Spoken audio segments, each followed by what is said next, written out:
Powerful ವರದಿ ಬೆನ್ನಲ್ಲೇ ಮಾಜಿ ಶಾಸಕನ ವಿರುದ್ಧ ಕೊನೆಗೂ ಎಫ್ಐಆರ್ ದಾಖಲಾಗಿದೆ. ರಾಯಚೂರಿನಲ್ಲಿ ದಲಿತರ ಭೂಮಿ ಕಬಳಿಕೆ ಆರೋಪದ ಹಿನ್ನೆಲೆಯಲ್ಲಿ ಮಾಜಿ ಶಾಸಕ ಬಸವರಾಜ ದಡೇಸೂಗೂರು ಮೇಲೆ ಎಫ್ಐಆರ್ ದಾಖಲಾಗಿದೆ.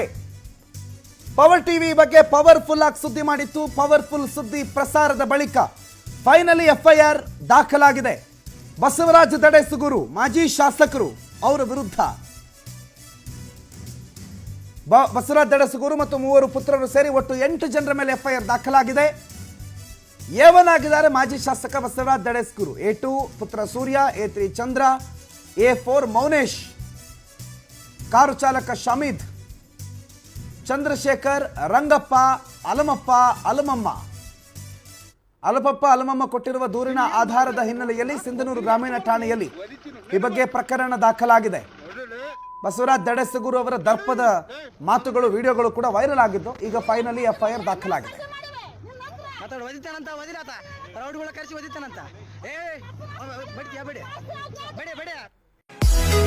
ಏ